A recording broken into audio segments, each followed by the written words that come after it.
A ver, pensemos en esto. ¿Qué tienen en común una célula, la mente humana y una sociedad entera? A primera vista parece que nada, ¿no?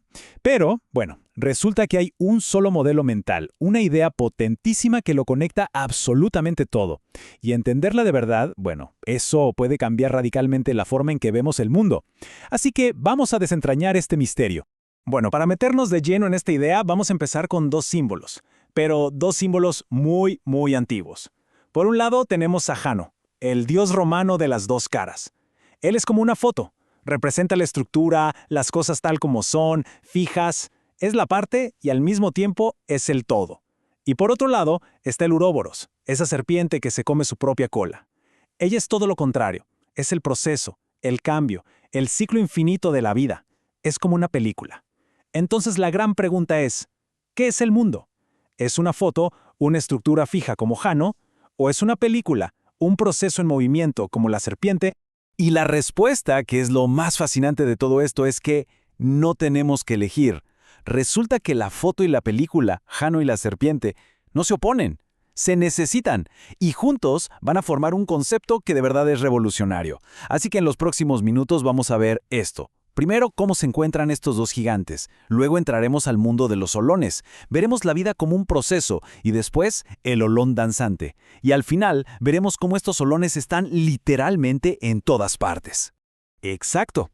Para entender la realidad en toda su complejidad, necesitamos las dos miradas. La de Jano, que nos da esa foto fija, ¿no? La estructura, el mapa de cómo las cosas se organizan y encajan entre sí. Pero claro, la vida no es una foto, es una película en constante movimiento. Y ahí, justo ahí, es donde entra en escena la serpiente, para mostrarnos ese flujo, esa transformación constante. Ok, entonces, ¿cómo juntamos la foto y la película? ¿Cómo unimos la estructura y el proceso?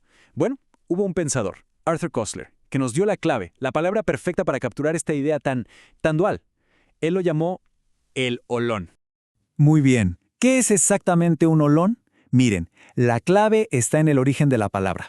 Viene del griego holos, que significa todo, y el sufijo on, que significa parte. Así que un olón es esta cosa paradójica que es, al mismo tiempo, un todo completo y autónomo, y a la vez es solo una parte de algo más grande. Un ejemplo clarísimo: una célula de nuestro cuerpo. Por sí sola es un universo entero, con sus propias reglas, sus funciones, pero al mismo tiempo no es más que una pequeña pieza de un tejido, como el de la piel. Y aquí es donde la idea se pone, de verdad, muy potente. Porque este concepto, así de simple, resuelve uno de los debates más viejos de la filosofía. ¿Qué va primero, el individuo o el grupo? La respuesta del olón es ninguno. Es que la pregunta está mal hecha desde el principio.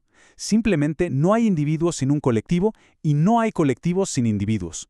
Lo que hay son olones, entidades que viven justo en esa tensión creativa entre ser uno mismo y ser parte de algo más. Piensen que cada olón, sea cual sea, vive en un constante tira y afloja.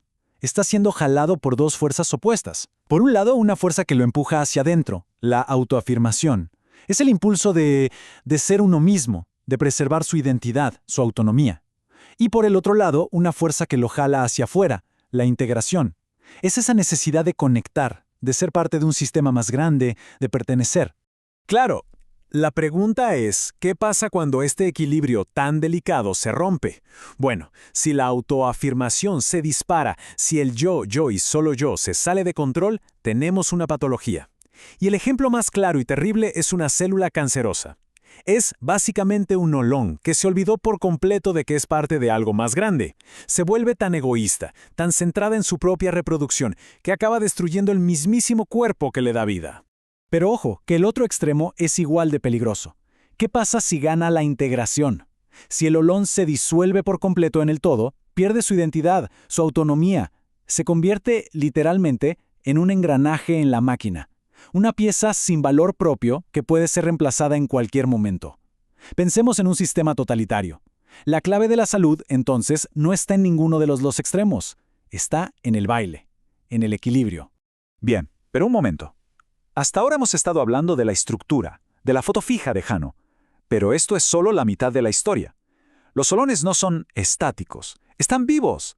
Así que es hora de volver a la película, a la serpiente que se muerde la cola.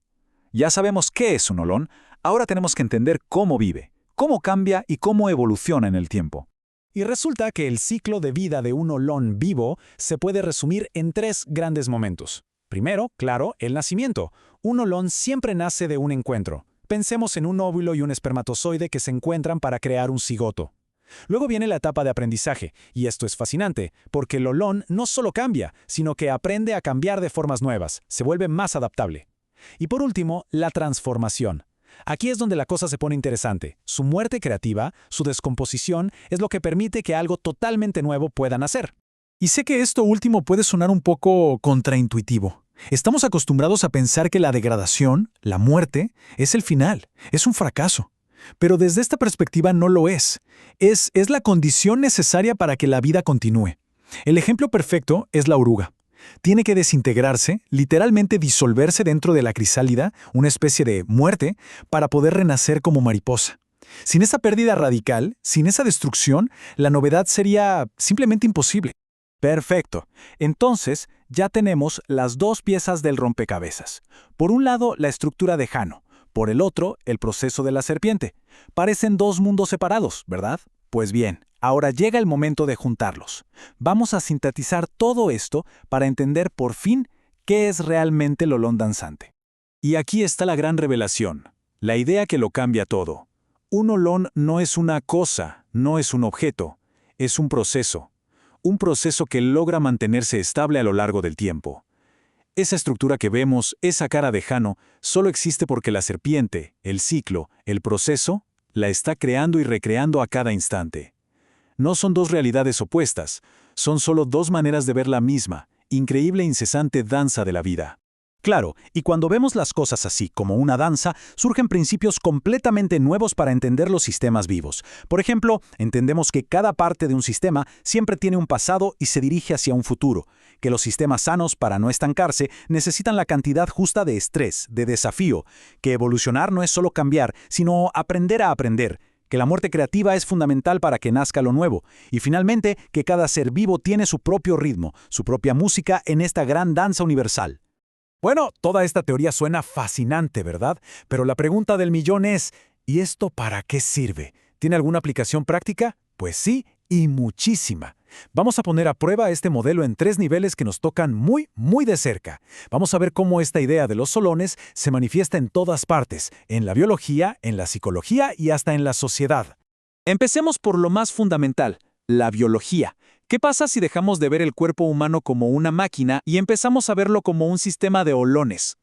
Pues que la metáfora cambia por completo. Nuestro cuerpo no es una máquina compuesta de piezas inertes, es una sociedad, una república de miles de millones de olones celulares.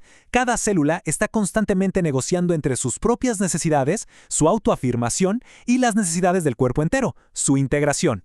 Y en esta sociedad, el sistema inmunitario vendría a ser como la policía, ¿no? Patrullando constantemente para asegurarse de que ninguna célula se vuelva egoísta y ponga en peligro al colectivo. Vale, si nuestro cuerpo es una sociedad de células, ¿qué pasa con nuestra mente? ¿Acaso esta misma lógica se aplica a la psicología? Absolutamente, porque nuestra mente, nuestro yo, tampoco es una entidad única y sólida. Es más bien como un parlamento lleno de voces distintas, de subpersonalidades. Todos las tenemos. La salud mental desde este punto de vista no se trata de que una de esas voces se convierta en un dictador y silencie a todas las demás. No, se trata de que todas esas voces aprendan a dialogar, a negociar y al final a bailar juntas en un equilibrio dinámico. Y por último, vayamos a la escala más grande de todas. Pasamos del cuerpo a la mente y ahora a nuestras sociedades. ¿Qué nos dice el olón sobre la forma en que nos organizamos y vivimos juntos? Pues nos revela algo fundamental. Una sociedad sana no es aquella donde no hay tensión, sino una que aprende a gestionarla. Es ese baile constante, ese eterno equilibrio entre los derechos y libertades individuales, la autoafirmación de cada persona y los deberes, y la cohesión del grupo, la integración de todos en un proyecto común. En el fondo, de eso va toda la política, ¿no? De intentar coreografiar esta danza tan compleja. Así que la lección final es esta. Quizás hemos estado buscando en el lugar equivocado. Quizás no se trata de encontrar la pieza más pequeña y fundamental, ni de entender el todo más grande y definitivo. Quizás ambos son una ilusión. La clave, tal vez, es dejar de buscar cosas y empezar a buscar relaciones, a buscar la danza, buscar el bucle. Buscar ese punto de encuentro mágico entre la estructura y el proceso, entre Jano y la serpiente. Porque es justo ahí, en esa tensión creativa y constante, donde la vida, una y otra vez, encuentra la manera de surgir.